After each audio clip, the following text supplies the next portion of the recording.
What's up guys, Days here, and today, unfortunately, we say goodbye to the biggest professional victim online, and that is none other than Keffals. Now, if you don't know who Keffals is, I don't blame you. Keffals' entire personality is being a professional victim. Keffals' self-awareness and showers have one thing in common. They're not taken or used at all.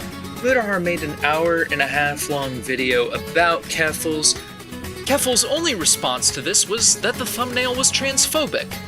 If you're familiar with this person at all, you would be aware that this is Keffals' default argument, just the no you. In fact, Keffals' start came from just ratioing people on Twitter. Every single response or defense Keffals has is like the equivalent of that 13-year-old middle schooler who finally learned how to say that you get no bitches. Now you're probably wondering what momentous event caused Keffals to quit, and that was actually another beloved Breadtuber, Xanderhal, aka Slenderhal, threatening to beat Keffals with a gun, pistol grip, Wings of Redemption style, and stomping in a very graphic manner after getting their docs. Now, if you don't know, Xanderhal and Keffals both belong to the Breadtubers species of the liberal streamer phylum.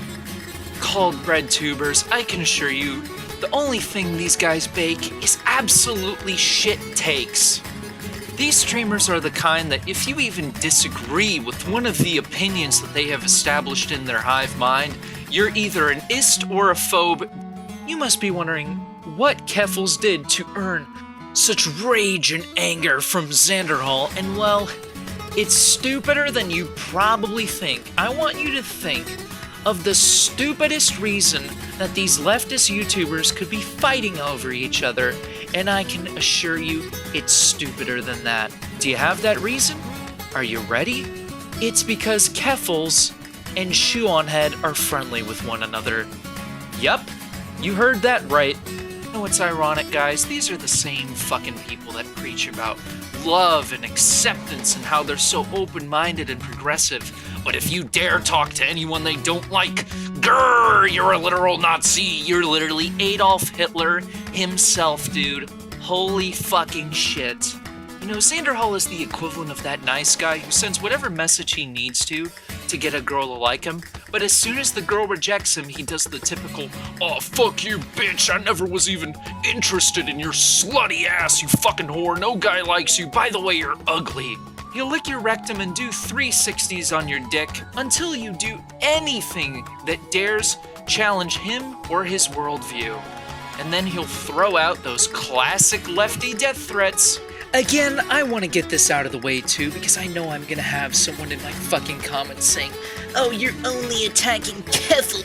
You should be going after Xanderhal too." Hold your horses there, bucko. For the record, I don't just hate Keffals, I hate them both. And I genuinely think that what Xanderhal said is some psycho shit, and he should be fucking locked up, or at least investigated for it. I'm honestly hoping that maybe in the future, Xanderhal and Boogie can start disagreeing, and then Xanderhal shows up to Boogie's door with a gun, and then Boogie shows up outside with his, and then we get like this, you know, YouTuber standoff.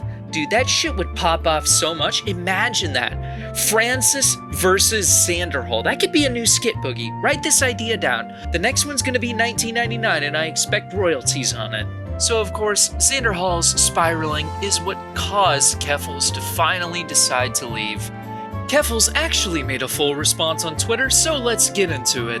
"It's been a good run. I laughed with you all. I cried with you all. We raised hundreds of thousands of dollars for charity. Thank you all for the memories and for giving me a platform to help others. It's time for me to move on with my life. Until we meet again." Oh yeah, you definitely know a lot about love, don't you, Keffals, considering how much you love minors and talking inappropriately to them with Catboy Ranch. Way to live up to the stereotype of trans people being groomers. Speaking of raising money, Keffals, whatever happened to all that money you got for your lawsuit? Oh wait, that's right. You spent it on meth and cocaine. Wow, what a real upstanding role model, guys. Live streaming destroyed my mental health. I live with PTSD from it. Constantly afraid of swatting attempts, constant panic attacks, and dealing with people, even in leftist spaces like Xanderhal, who fantasize about violently beating me to death. I can't do this anymore. I just can't do it. I can't take this shit no more, man. Yeah, let's ignore the fact that Keffals has had no real pushback, and every time Keffals has gone under some major controversy or swatting, the mainstream media has been fully supportive.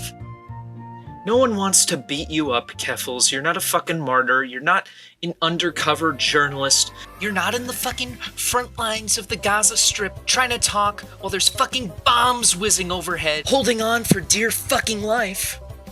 You get in front of a camera and you talk. The only way that you experience any violence is purely because of your own doing. I find it so ironic that after all the detractors you had, all these people that have called you out numerous different times, and the one to actually threaten and attempt to hurt you in person is the person you considered the closest to you in your same side of the camp. If that isn't just poetically ironic, I don't know what is. As deranged as Xanderhal is, if you remember, Keffals is the one who led a holy crusade about kiwi farms and how evil they are, that they constantly harass people and obsess over people. Even though the entire time it was a completely different site that Keffals conveniently chose to ignore. Because Kiwi Farms is easy, they're the fucking big bad wolf of the internet. I will say attempting to dox and kill Keffals is wrong and should not be done by anyone. But you reap what you sow, and that's exactly what Keffals is experiencing right now. If you place yourself in a community full of lunatics, psychopaths, and man-children, don't be surprised when they act that way back to you.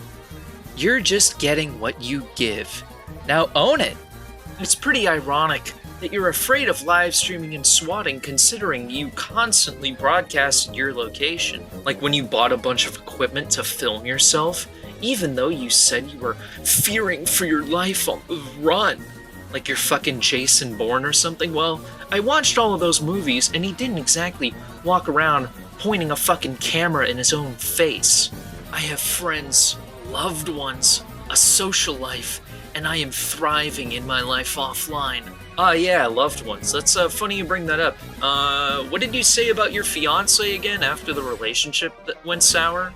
There was a criticism that I frequently got throughout that time. How does moving to a different country help you with online harassment? And as we found out, it didn't. And the truth is, I left the country because of my ex. Oh, that's right. That he abused you and hurt you in all these different ways. Poor Keffals, poor Keffals. Everyone cry. Don't feel bad for me. I love it whenever people do this. They try to say, don't feel sorry for me. This is because of me. I'm doing this. Like, no, dude, you're not fucking Batman. You're not Spider-Man making this great heroic sacrifice. You live in one of the most privileged positions in society you could.